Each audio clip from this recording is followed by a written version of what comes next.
우리 하나님의 사랑을 받는 하늘꿈 성도 여러분, 지난 한 주간 승리하셨습니까? 네, 아멘 하셔야 되는데요. 예. 지난 한 주간 하늘꿈 교회는요, 대신방과 월초 특별 새벽 기도의 시간을 거쳐가면서 하나님의 은혜의 세계에 한 걸음씩 더욱 다가가는 시간들을 보내고 있습니다. 월초 3일 특세는 새벽을 깨우는 일이 쉽지 않은 일이고 또 교회에서 처음 하는 일이지만 그래도 현장에서와 또 온라인에서 많은 분들이 함께 참석하여 주셔서 기도의 제단을 함께 세워가는 복된 시간이 되었던 것 같습니다. 하나님께서 우리에게 기도라는 선물을 주셔서 감사하는 시간이고 또 더불어 기도 가운데서도 큰 비의 소리를 또 희미하게나마 들을 수 있는 복된 시간이 되었으리라 믿습니다. 그런 의미에서 우리 서로 인사를 나누겠습니다. 하나님을 가까이 함이 우리의 복입니다. 이렇게 인사 나누겠습니다. 시작. 하나님을 가까이 함이 우리의 복입니다. 예, 감사합니다. 예. 이 말은요, 이제 다음에는 3일 특세 기도에 꼭 나옵시다. 이 말이거든요. 그래서 그 말입니다. 네네. 아직 신년의 기운이 있는 오늘 우리 주일에 함께 나눌 말씀은 교사에 대한 주제입니다. 교사.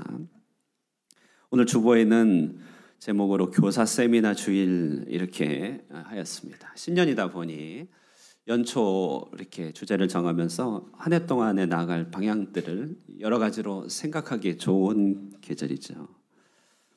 이제 교사라고 하면 많은 분들은 이 주제가 자신에게 적용되거나 자신을 위한 것이 아니라고 생각이 들지 모르겠습니다.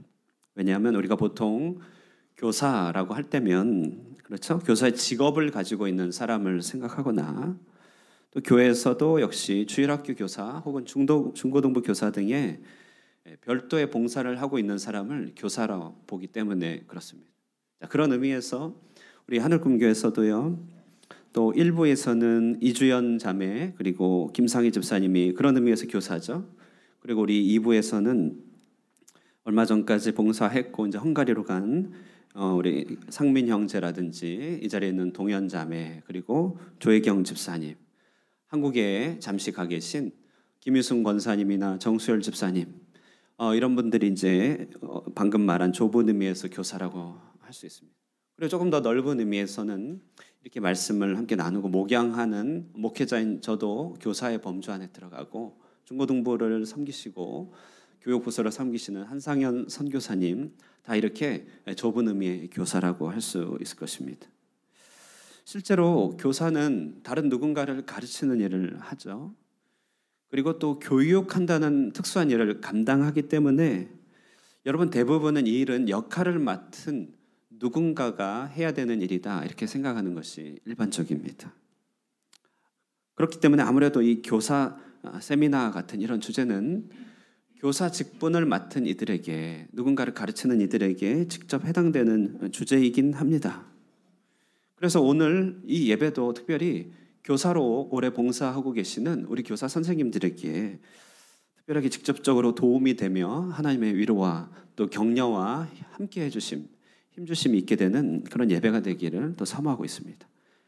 자, 그런데요, 오늘 제가 함께 나누고 싶은 부분은 뭐냐면요. 교사는 물론 이렇게 특정하게 임명받고 자원하는 분들의 섬김, 교사의 봉사를 하는 분들의 섬김이긴 합니다만은 그러나 이것이 요점입니다. 그것은 우리가 예수님을 믿고 그리고 하나님의 자녀로 부름받은 순간에 동시에 우리 모두는 교사로 부름을 받는다는 사실입니다. 자, 오늘 이것이 저와 여러분 함께 나누고자 하는 요점입니다. 마가복음 1장 17절 말씀이 있어요. 우리 한번 읽어보도록 하겠습니다. 시작. 예수께서 이르시되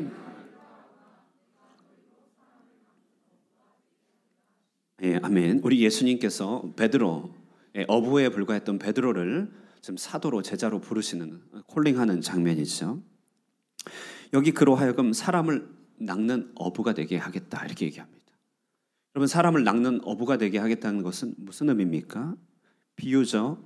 물 아래에 있던 물고기를 건져내어 끄집어내듯이 물 아래 동일하게, 다시 말해 죄악의 물, 습관의 물, 부패와 본성의 타락의 물 아래 있는 사람들을 끄집어내어 그들에게 신령한 지혜와 또 하나님의 도로서 그들을 이끈다. 이것이 사람을 낚는 어부됨의 얘기 아닐까요?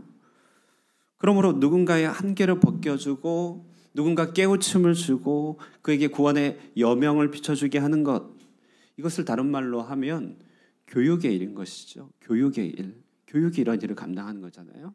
그래서 주님이 우리를 부르실 때 아예 애초부터 처음부터 주님은 우리를 다른 말로 하면 교사로 부르십니다. 교사로. 예수님이 우리를 부르실 때 속에 담고 계신 중요한 생각 중 하나가 우리 모두는 다 하나님 앞에 가르치는 자, 이끄는 자가 된다는 것이죠. 디모데후서 2장에서도 역시요. 바울이라고 하는 이 사도는 믿음의 자녀인 이 디모데에게 이런 말씀을 전하고 있거든요. 디모데후서 2장 2절 말씀 한번 읽어보겠습니다. 읽겠습니다. 시작. 또 내가 많은 증인 앞에서 부탁하라. 또 다른 사람, 내게 들은 바를 충성된 다른 사람들에게, 그러면 그들이 또 다른 사람들에게. 이 본문 보면요, 이 한 절에 믿음의 4세대가 담겨 있습니다. 그렇나요? 그래서 바울에서 시작하죠. 내가 많은 증인 앞에서 내게 들은 바를, 그러니까 너가 내게니까 너, 그리고 충성된 사람들이라는 제3대, 그가 또 다른 사람을 가르칠 수 있으리라. 그러니까 바울부터 또 다른 사람이라고 하는 믿음의 4세대가 이 한 절 안에 담겨 있는 것이죠. 자, 이것이 지금 바울이 디모데를 보고 바라보고 있는 관점이에요. 자, 이렇게 믿음의 4세대를 관통하는 한 가지 개념, 한 가지 중요한 주제가 뭡니까? 그것은 가르친다는 것이죠. 곧 교사의 삶인 것입니다. 그렇죠, 여러분? 이것이 신자가 처해 있는 우리 삶의 위치라고 한다는 것이에요. 종종 우리는요, 우리 자신이 교사의 정체성을 갖는 일을 얼마나 중요한 것인지 망각할 때가 있습니다. 그것이 인생에 얼마나 중요한 본질인지를 망각하여 합당한 그릇으로 준비되지 못하고 축복된 예비된 그릇이 없는 경우도 많이 있어요. 제가 나열하는 일련의 명사들을 한번 보십시오, 여러분. 부모, 직장 상사, 선배, 경력자, 형, 언니, 고참, 직분, 어른. 자, 여러분, 이런 단어, 이 모든 존재들을 관통하고 있는 아주 중요한 그런 개념이 뭘까요, 여러분? 이 앞에 있는 단어들은 다 한결같이 앞선 자들이죠. 앞선 자들. 자, 이 앞선 자들이라고 하는 그들의 위치에서 당연히 뒤따르고 있는 것이 뭐냐면 그것은 다른 이들을 가르치고 이끄는 교육자의 정체성을 가지고 있다는 것이에요. 부모답지 않은 부모, 무슨 말이죠? 그가 부모 위치에서 마땅히 자녀들을 이끄는 일들을 잘하지 못할 때, 욕먹는 직장 상사, 소리만 지르고 갑질만 하지 뭐 하나 제대로 가르쳐주지 않는 사람을 이렇게 악질, 이렇게 얘기하죠. 갑질. 그러고 나서 여러분 지난 날들 한번 돌이켜 보세요. 부모, 상사, 선배, 고참들을 그동안 많이 경험했을 거잖아요. 그러면서 그들 가운데 특별히 존경스럽다, 참 멋있다 느껴지는 분들이 있다면 그들의 공통점이 무엇입니까? 물론 여러분 기호와 여러분의 관점에 따라 다 다양하겠지만은, 그러나 저들이 아무리 좋은 명품 옷과 화려한 경력들 혹은 카리스마적인 능력으로 자신을 포장하고 있어도 그분들에게 쉽게 존경을 드리기는 쉽지 않습니다. 그러나 이들이 조금 수수하더라도, 조금은 무능력하더라도, 조금은 대단한 업적을 보이지 못한다 할지라도 그들 속에서 영혼을 향한 관심과 사랑, 그리고 누군가를 잘 이끌고 싶어하는 그 마음이 있다면 우리는 그들을 기꺼이 사랑하고 그들을 기꺼이 존경하죠. 그들을 보면서 우리는 존경하는 어른이다, 존경하는 형이다, 참 언니답다, 이런 말들을 하는 것입니다. 자, 그만큼 잘 이끌고 가르치는 일은 우리가 한 시간이라도 먼저 산 자들에게 요구되는 인생의 본질이라고 하는 것이죠. 이런 말 들어보셨습니까? 눈 덮인 들판을 걸어갈 때 어지럽게 함부로 걷지 마라. 오늘 내가 가는 이 발자취가 뒷사람의 이정표가 될 것이니. 눈이 없는 고장에 살아서 이 말이 잘 와닿지 않으십니까? 여러분, 무슨 말인지 잘 아시죠? 예. 이 말씀 누가 했는지 혹시 아시나요? 예, 우리 대한민국에서 근대사에서 가장 존경받는 어른 중에 한 분, 김구 선생님의 좌우명이라고 합니다. 그러고 보면 백범 김구 선생님 왜 그렇게 존경받는 위치에 있는지 알 것 같아요. 저게 좌우명이니까, 누군가를 이끄는 일이 좌우명이니 그에게 존경이 뒤따르는 것이죠.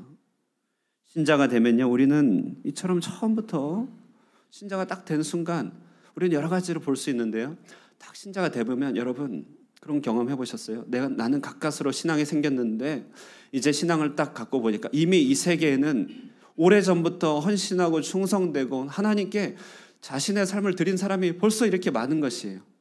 야, 나는 밖에서 놀고 나는 밖에서 헤매고 있을 때 저들은 일찌감치도 와서 주님의 포도원에서 주님을 섬겼구나. 그런 마음 들 때 어떻습니까? 나는 늦기 시작했지만 하루라도 빨리 저들을 본받아서 가야겠다. 신앙의 세계에 들어가면 누군가를 본받는 일이 생기죠. 그리고 여러분, 딱 그렇게 신자가 되면 또 발견되는 게 있어요. 신자가 되는 이것은 대단한 일입니다. 왜냐하면 비율적으로도 매우 소수에 들어가는 것이거든요. 막상 믿고 봤더니 안 믿는 사람이 훨씬 많습니다. 믿는 그 순간 이미 나는 다른 모든 일들보다 앞서고 있는 것이에요. 다른 이들이 경험하지 못한 인생의 새로운 실제 가운데 들어가게 된 앞선 자들이죠. 그럼 어떻게 합니까? 나는 다른 누군가에게 마땅히 본이 되어줘야 되는 것이죠. 누군가를 본받고 내가 누군가에게 본이 되어줌을 통하여서 이 땅 가운데 아직도 주님을 알지 못하는 사람을 살려내는 일, 낚아내는 일, 이걸 영어로 하면 본하게 한다 그러잖아요.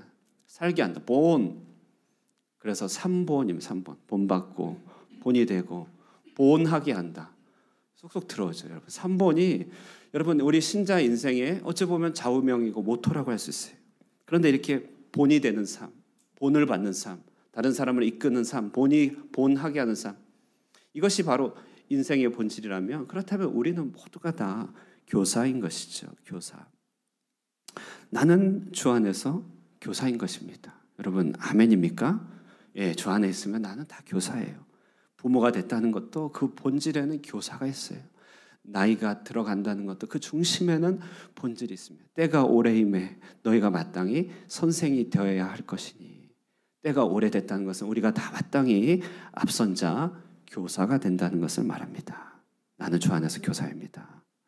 자, 그런 의미에서 오늘 본문의 예수님, 베드로 아직 스스로를 교사로, 아직 섬기는 이로, 다른 사람을 이끄는 이로 아직 스스로 정체감을 갖추지 못한 이 베드로를 교사의 자리로, 주님의 양을 먹이는 자리로 이끄는 일에 주님께서는 놀라운 위대한 교사로서의 그런 일들을 감당하고 계십니다.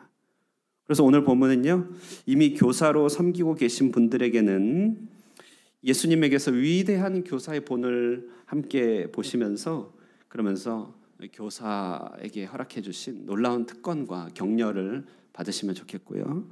그리고 나는 주 안에서 교사입니다 라고 하는 이 고백이 아직은 주저되는 분들에게는 나를 살피시고 나를 섬김의 자리, 다른 사람을 이끄는 자리로 이렇게 세워가시는 주님의 인도하심을 맛볼 수 있는 시간이 되기를 주님의 이름으로 축원드립니다. 자, 먼저 15절을 우리 한번 읽어보고 묵상하도록 하겠습니다. 15절 다 함께 읽겠습니다. 시작. 그들이 조바모 시몬아, 내가 이 사람들보다 나를 더 사랑하느냐 하시니 이르되 주님께서 하시나요? 이르시되 내 어린 양을 먹이라 하시고. 예. 자, 여러분 오늘 본문 배경 다 아실 것입니다. 베드로는 예수님이 처형당하실 때 가장 도움이 필요할 때, 가장 친구가 필요한 그 순간에 예수님을 부인했죠. 무려 3번이나 부인했습니다. 그리고 저주하며 부인하였습니다. 그 일로 베드로의 마음은 완전히 산산조각이 나 있던 상태였습니다.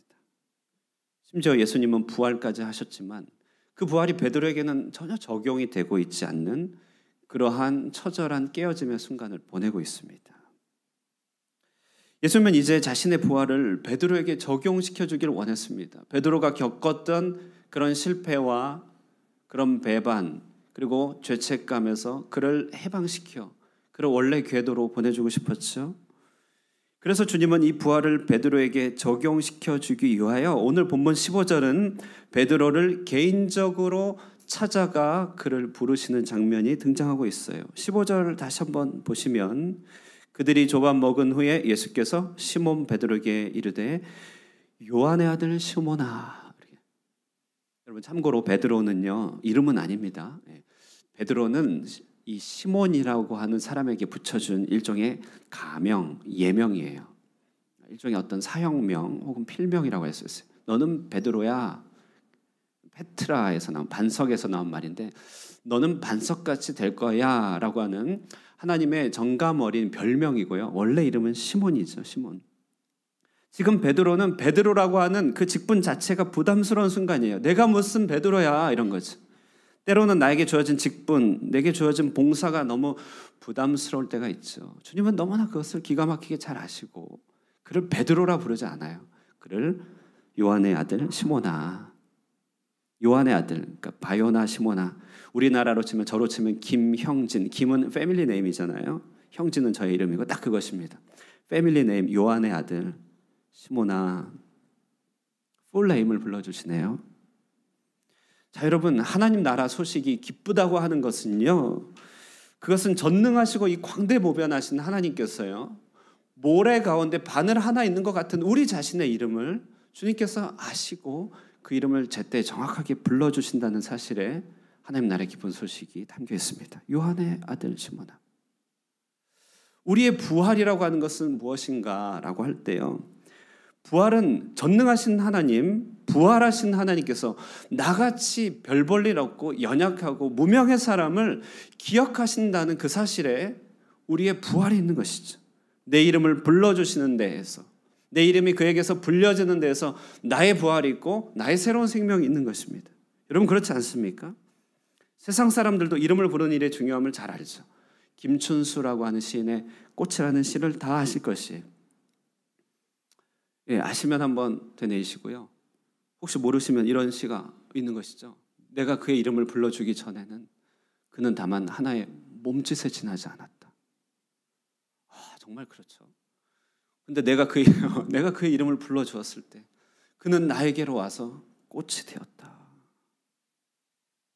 우리가 서로가 서로의 이름을 알아가고 그 이름을 기억하기 시작할 때 그들은 내게 몸짓이나 형체가 아닙니다. 그들은 인격이고 그들은 꽃이 된다는 것이죠. 우리 사람 사이에서도 이름을 불러줄 때, 이름을 기억할 때, 그의 정체를 우리가 파악해 줄 때 서로가 꽃이 된다면 하물며 전능하신 하나님, 천지의 창조주 그리고 부활하신 주님께서 우리의 이름을 불러주신다고 한다면 그것이 우리의 부활이 아니고 무엇이겠습니까?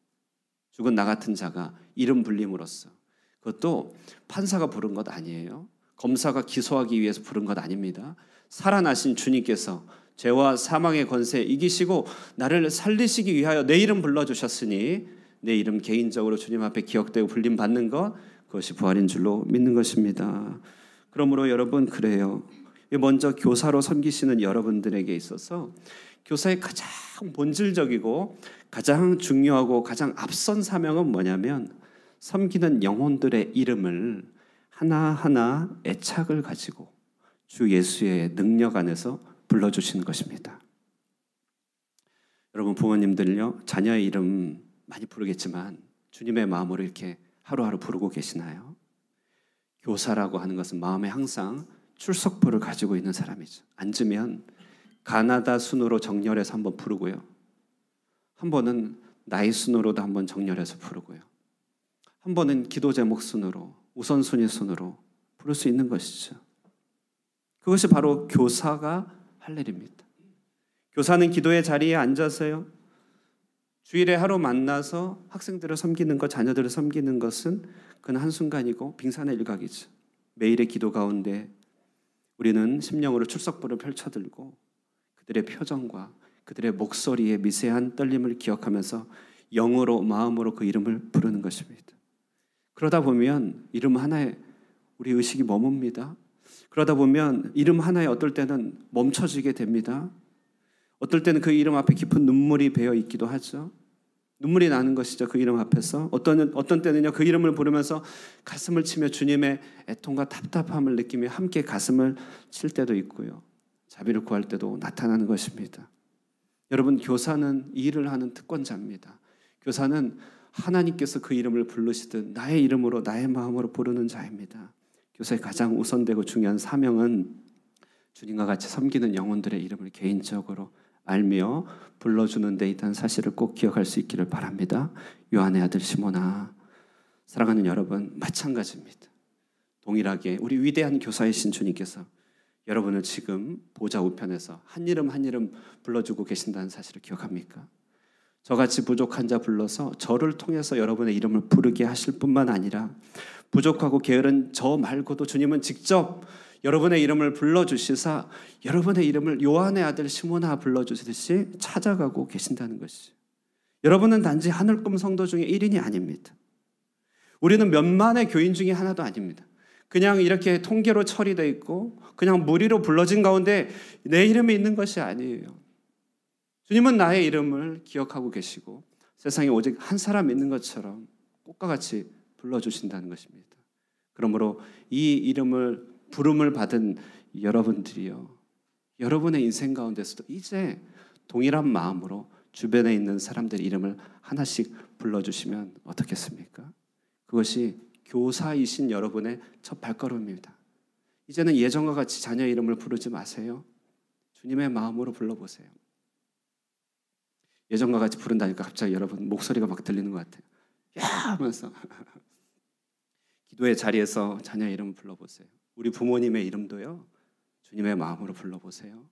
우리 성도들의 이름 하나하나 기억나는 대로 한번 기도의 자리에 불러보십시오. 기도의 시간이 혹시 너무 길게 하기가 어렵습니까?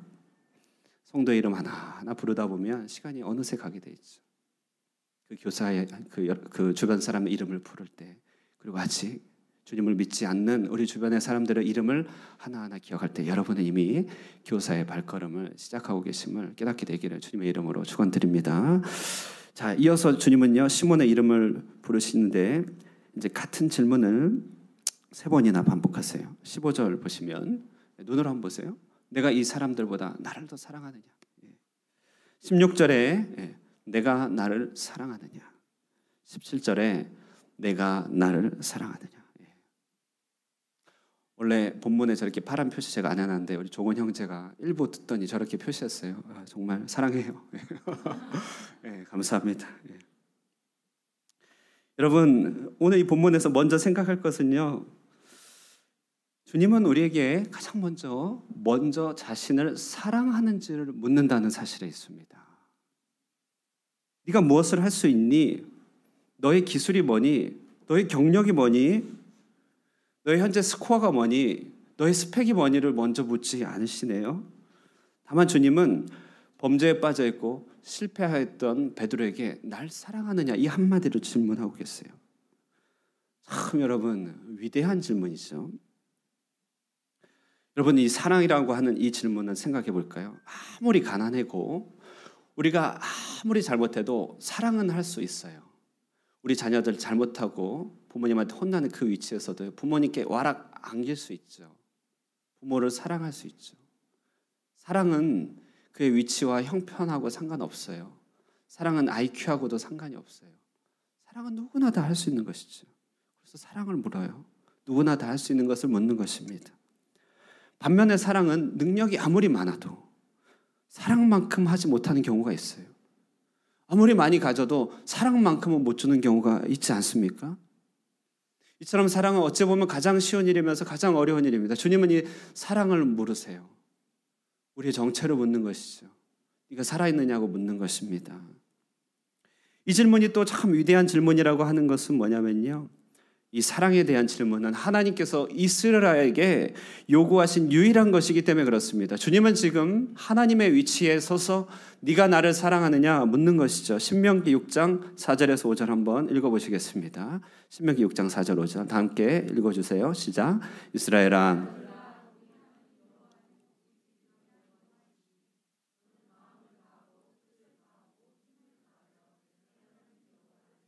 예, 주님께서 이 땅에 바라시는 거 단 한 가지, 여호와를 사랑하라, 여호와를 사랑하라. 조금 이 질문을 예수님이 베드로 앞에서 그 당시 버전으로 바꿔서 얘기하는 거예요. 요한의 아들 시몬아, 네가 나를 사랑하느냐. 유대 전승에 따르면 이스라엘 계명은 모두 613개로 이루어졌다고 합니다. 하라는 명령 248개와 금지 명령 365개. 거기에다 장로들의 유전, 전통을 덧붙여서 이스라엘 백성들은 수많은 계명과 규례에 사로잡혀 있었죠. 그 결과 이스라엘 백성들은 어떻게 됐을까요? 그들의 마음에 새겨진 것은 깊은 좌절과 시리밖에 없었어요. 죄책감으로 눌렸죠. 왜죠? 우리 인간은 연약하니까 그렇죠. 하나님은 안 그래도 거룩하시고 간극이 커서 안 그래도 두렵고 눌리는데 율법 조문과 구체적 조례로 삶을 내려놓고 가두니 얼마나 마음이 무거웠겠습니까? 자, 그런 시대 상황 속에서 베드로가 예수님을 3번이나 부인한 것입니다.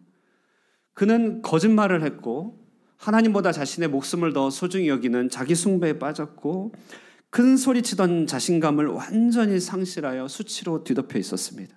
도저히 일어날 수가 없었던 것이죠.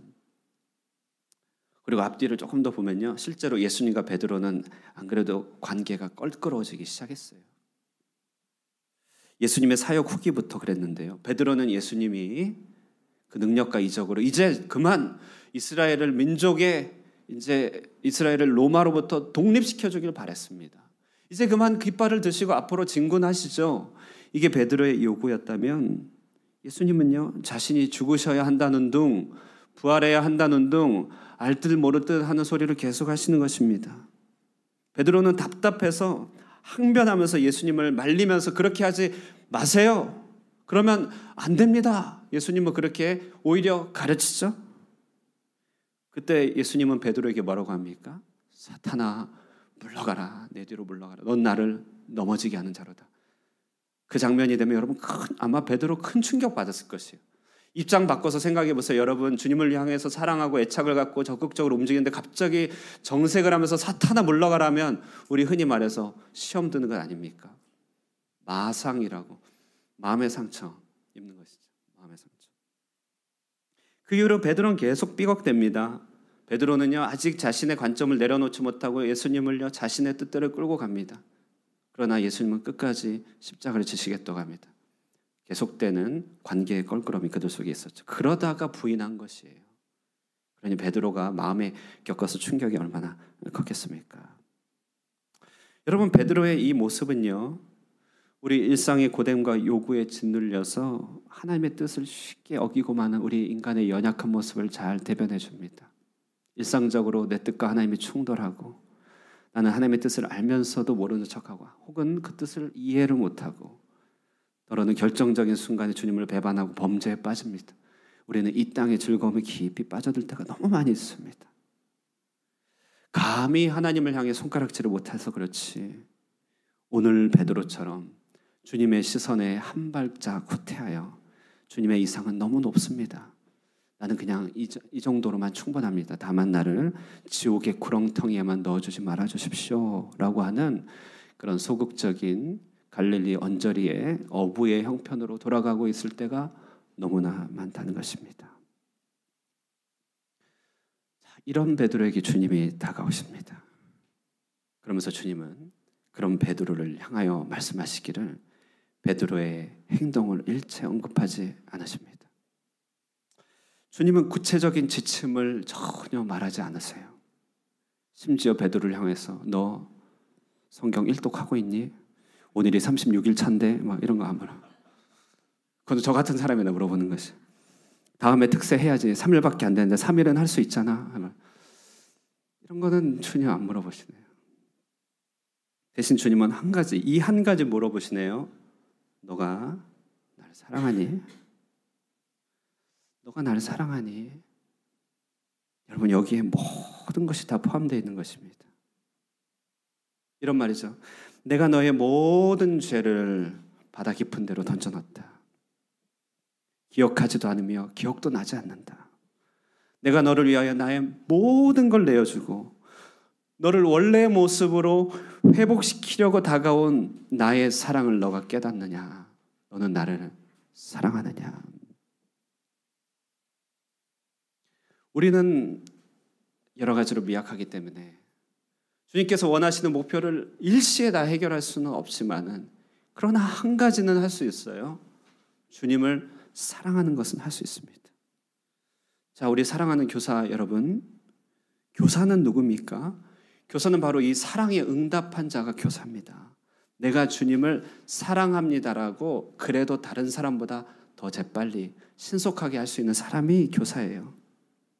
내가 남들과 다를 것이 없고 오히려 남들보다 부족하다 할지라도, 모든 일꾼들보다 여러모로 부족하여 내가 가르치는 자리에 서는 것이 합당하지 않는다 할지라도, 그러나 내가 가진 것은 내 실력이나 무기가 아니라 주님을 향한 바로 이 사랑 때문임을 기억하는 자, 그들은 주님께서 붙여주신 영혼을 섬길 수 있는 것이죠.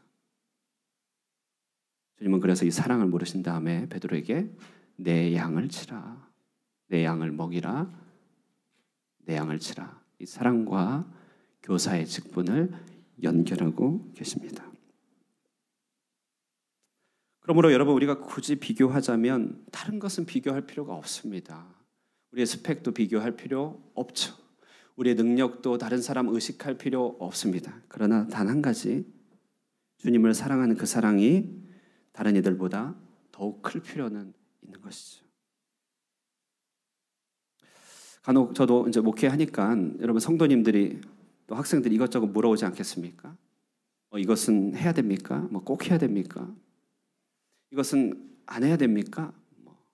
이것은 해도 안 됩니까? 이렇게 뭔가 정답을 갖고 있는 것 같은 질문을 저한테 해오실 때가 있을 때가 있죠. 어떤 때는 참 듣고 싶은 답이 있어서 물어보시는 경우도 있고, 어떤 때는 진짜 궁금해서 이렇게 물어보실 때도 있고, 여러 질문들은 때로는 답하기 참 어려울 때가 있습니다. 더러는 저 스스로 저에게 주님 앞에 주님 시험 들지 말게 하옵소서 이렇게 또 주님 앞에 기도해야 될 때도 있죠. 자, 그런데 여러분, 어떤 질문을 해도 괜찮습니다. 주님은 오늘 어떤 질문이든지 백문일답의 답으로 답을 주시네요. 백문일답 뭡니까? 어떤 질문 해보세요. 그 질문 앞에 주님은 너가 나를 사랑하느냐? 너가 이 사람들보다 나를 더 사랑하니?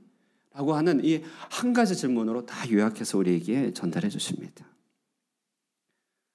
박용재 시인은요, 사람은 사랑한 만큼 산다라고 하는 시를 썼어요. 사람은 저 향기로운 꽃들을 사랑한 만큼 산다. 우리가 너불거리며 많은 일을 할 수 있겠지만요, 사랑한 만큼만이 납니다. 이글거리는 붉은 태양을 사랑한 만큼만 산다. 사람은 그 무언가를 사랑한 부피와 넓이와 깊이만큼 산다. 정말 그렇더라고요. 내가 사랑하는 것만큼이 내 것입니다. 내가 사랑하는 것만큼 살아있는 것입니다. 많은 행동, 다급하게 쫓겨 사는 많은 일들, 다 그것이 무슨 소용이 있겠습니까? 오직 사랑만이 우리의 것이죠. 교사는 이렇게 하나님을 사랑하는 자입니다. 창조주 하나님, 지금도 성령을 통하여 우리를 관통하고 계시는 그 하나님, 많은 세계의 아름다운 세계 질서와 또 여러 가지 것들을 통하여 이 땅 가운데 원리와 질서를 세우신 이 아름답고 성실하신 하나님, 이 하나님을 사랑하는 것이죠. 여기에 우리 교사됨이 있지 않겠습니까? 여러분, 그러므로요, 여러분도 주님께로부터 사랑을 받아 하나님을 향하여 조금이라도 사랑하고 싶다면 여러분 준비가 되신 거예요. 다른 사람을 이끌 준비, 가르칠 준비, 다른 사람을 주님께로 향하게 할 준비가 되신 것입니다. 그런 의미에서 여러분 모두가 교사다라고 할 수 있는 것이죠. 자, 또 하나 오늘 본문에서 감동적인 것, 가장 감동적인 것은 예수님이 베드로를 향해 사랑을 물어보시되 구체적으로 3번 질문하셨다는 것입니다. 15절부터 다시 하나씩 보시면요, 3번이죠. 첫 번째 15절, 두 번째 사랑하느냐, 그리고 세 번째 사랑하느냐, 3번을 물어보십니다. 17절에 3번 나오네요. 자, 여러분, 이것은 무엇일까요? 이것은 베드로를 그 궁극의 교사의 자리로, 목양 자리로 세우시기 위한 주님의 사랑하시는 방식의 최상급이다, 이렇게 설명드릴 수 있겠습니다. 자, 오늘 본문은 다 읽지 않았지만 오늘 본문 앞에 보면 어떤 얘기가 있냐면요. 예수님이 베드로를 저 멀리 있는 베드로를 부르세요. 얘들아, 너에게 고기가 있느냐? 없습니다. 그물을 오른편에 던져라. 오른편에 던졌더니 물고기가 많이 잡혔습니다. 실하고 튼튼한 물고기 153마리를 거두옵니다. 베드로는 우통을 벗고 뛰어오죠. 딱 섰더니 숯불이 딱 있네요. 숯불에 고기를 굽고 계십니다. 그리고 나서 주님은 오늘 베드로에게 3번 질문합니다. 저는 여러분 이 장면을 일컬어서요, 여러분에게 말씀드리기를 주님의 세심한 기억의 리모델링 장면이다 말씀드리고 싶어요. 상한 기억의 리모델링, 상한 기억의 치유죠. 멀리 있던 제자를 향하여 그물을 오른편에 던지라고 한 것, 이건 뭡니까? 처음에 베드로를 불렀을 때 깊은 데서 그물을 던지라라고 했던 주님의 음성을 생각나게 하죠. 안 그래도 베드로는 처음에 소명받은 그 자리에서 떨어진 그 일이 상처가 되었습니다. 그냥 물고기만 잡고 있는 게 아쉬웠어요. 주님은 그것을 다시 떠올리게 하는 그물을 던져라 말합니다. 다시 돌아오니까 숯불이 피워져 있네요. 여러분, 이 숯불은 혹시 떠오르는 장면이 있습니까? 혹시 숯불 하면 떠오르는 장면이 있나요? 이 숯불은요, 베드로가 예수님을 부인했던 바로 그날 밤에 예수님을 3번 저주하며 부르는 그 과정 가운데 몸이 추워서 자기 몸을 녹이기 위하여 손을 뻗은 과야바의 간정에 있었던 그 숯불을 떠올리게 하는 장면입니다. 그러니까 숯불은 상당히 베드로에게 아픈 것을 찔러주는 장면이죠. 그리고 내가 나를 사랑하냐 3번의 질문은 베드로의 말할 것도 없이 3번의 부인을 얘기합니다. 여러분, 주님은 왜 이런 장치를 두셨을까요? 어찌 보면 주님은 베드로의 상처를 휘젓는 듯합니다. 그러나 여러분, 이것은 베드로의 상처를 살짝 건드리긴 하지만 이것을 통하여 베드로를 정죄하고 그를 짓누르는 것이 아니라 우리 주님이 아니면 앞으로 일평생 거기에 짓눌릴 수밖에 없는 그 기억을 리모델링 하기를 원하시는 것이죠. 다시금 주님은 부르심의 장면을 연출하여 예전에는 육신의 주님, 이 땅의 주님이 불렀다면 이제는 부활하신 주님이 다시 부른다는 기억으로 바꿔주십니다. 숯불에서는요, 저주를 퍼부었고 주님을 부인했던 숯불에서는 주님이 고기를 구워주세요. 숯불에서요. 분틴능인가요? 틴능, 아니, 까능인가요? 네, 까능. 오병이어의 기적이 연출되는 것이죠. 풍요롭고 제한이 없고 다함이 없는 주님의 풍성한 사랑의 장면. 오병이어의 물고기를 굽고 계시는 거거든요. 그리고 오늘 3번을 묻습니다. 동일한 실수를 동일한 숫자만큼 다시 물어보시는 것이죠.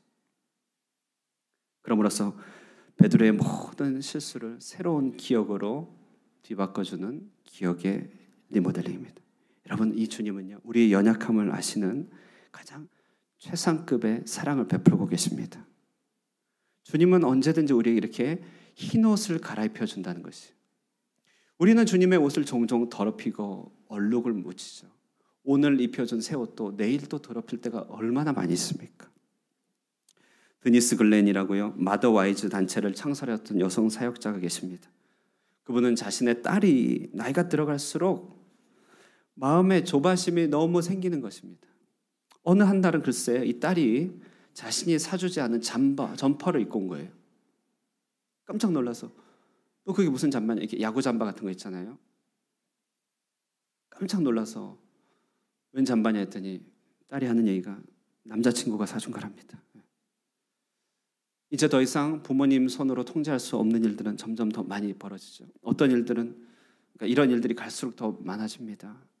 자녀는 더 이상 자신의 수중에 있지 않다는 것을 깨닫습니다. 그러면서 이 드니스는 딸에 대한 조바심과 두려움이 폭발합니다. 그리고 딸을 더 억제하기 시작하고 딸에게 압박하기 시작하고 자신의 두려움을 투사하기 시작합니다.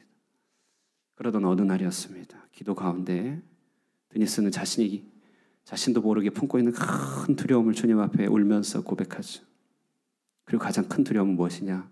그것은 사랑하는 자녀의 영혼에 혹시라도 남겨질 수 있을 얼룩이 너무나 두려웠던 것입니다. 그때 주님이 말씀하시는 거예요. 사랑하는 딸아, 내가 너의 두려움을 안다.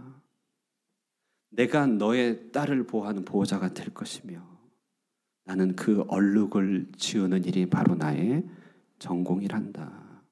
혹시나 얼룩이 있다 할지라도 그것이 지우는 일이 바로 나의 목 아니겠니? 그렇습니다, 여러분. 우리는 늘 주님이 입혀주신 옷을, 이런 흰 옷을 이렇게 저렇게 더럽힙니다. 그때마다 주님은 어떻게 합니까? 그 얼룩을 지워주시죠. 그것이 주님의 사역이죠. 그리고 얼룩진 횟수만큼, 얼룩의 크기만큼 주님은 그 얼룩을 온 힘을 다해 지워주시고 또 새 옷을 입혀주십니다. 그러므로 우리의 기억도 우리의 영혼도 온전히 리모델링 하기를 원하시는 것이죠. 우리의 연약이 발견된 그 장소, 그 기억, 우리의 범죄와 누추함이 발견된 바로 그 기억이 주님의 용서와 사랑의 추억과 새로운 위임의 장면으로, 새로운 만남의 순간으로 뒤바뀌도록 우리의 기억을 리모델링 해주시는 것입니다. 사랑하는 교사 여러분, 우리는 종종 우리의 연약함 때문에 교사의 역할을 힘있게 감당하지 못할 때가 많이 있습니다.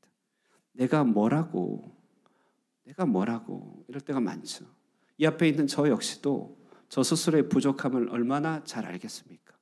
지난 한 주간을 살아볼 때 저는 하늘에 속해 있고 여러분은 이 땅에서 사는 사람인가요? 아니죠. 저도 여러분과 똑같이 이 현실 가운데 여러 가지 일들을 경험하고 또한 저 역시 이 땅 가운데 많은 실패를 경험합니다. 어찌 보면 저에게 주어진 책무와 위치로 말미암아 작은 실수나 작은 실패 하나도 저에게는 큰 상처와 아픔이 되어 저를 짓누를 때가 너무나 많이 있습니다. 그래서 주님 앞에, 교회 앞에 강단에 설다면 참 부족하여서 나 같은 사람이 무슨 사역을 하느냐 이렇게 느껴질 때가 많죠. 그러나 제가 거기에 눌려서 굴복한다면, 그렇다면 주님을 향하여 배반하고 죄를 짓는 범죄에 덧붙여서 또 다른 죄를 짓는 것이죠. 더 중한 죄를 짓는 것이죠. 그건 뭡니까? 주님의 사랑이 나를 강권하시는 그 사랑을 외면하는 죄죠. 이 자리에 설 때마다 저는요 주님의 이 부르심을 기억합니다. 저를 개인적으로 찾아오시고 저에게 다른 건 묻지 않으시네요. 당신을 사랑하느냐 이걸 하나 물으세요.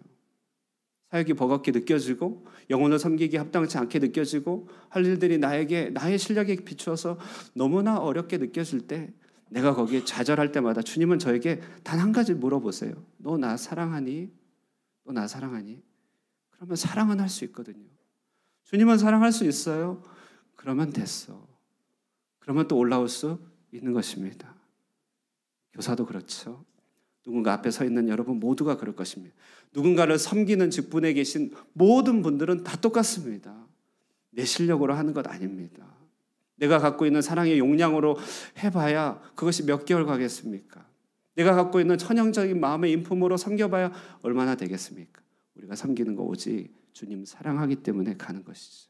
주님은 그것을 우리에게 와서 물으시고 3번 반복해서 물으세요. 무슨 말입니까? 실패하고 낙담한 그 숫자만큼 다시 찾아와 회복시켜준다는 것입니다. 베드로가 5번 부인했으면 5번 물어봤을 것이, 베드로가 10번 부인했으면 10번 물어보셨을 것이. 주님은 저에게 그래서 오늘도 수천 번 물어보십니다. 수천 번 주님 앞에 모자라기 때문에 그렇죠. 그러므로 여러분요, 이 사랑을 받고 기억이 치유된 자들은 다른 모든 이들에게 새로운 기억으로 그들의 인생을 채워줄 의무와 책무가 있습니다. 그래서 여러분 모두는 또한 교사가 되는 것입니다.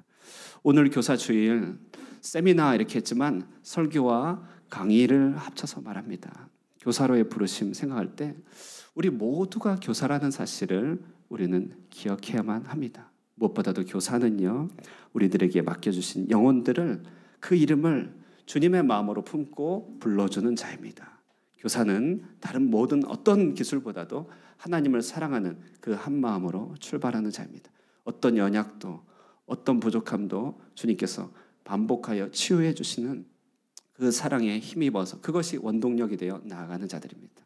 이런 마음으로 우리 사랑하는 교사들이요, 여러분에게 맡겨주신 영혼들을 잘 섬길 수 있기를 바라며, 이 자리에서 함께 말씀을 듣는 여러분 모두가 부모로서, 신앙의 앞선자로서, 이 땅 가운데 먼저 온 자로서 다른 이들을 위한 교사의 직분을 잘 깨닫게 되고 주님의 사랑을 널리 전파할 수 있는 복된 교사의 역할 감당하시기를 주님의 이름으로 축원합니다.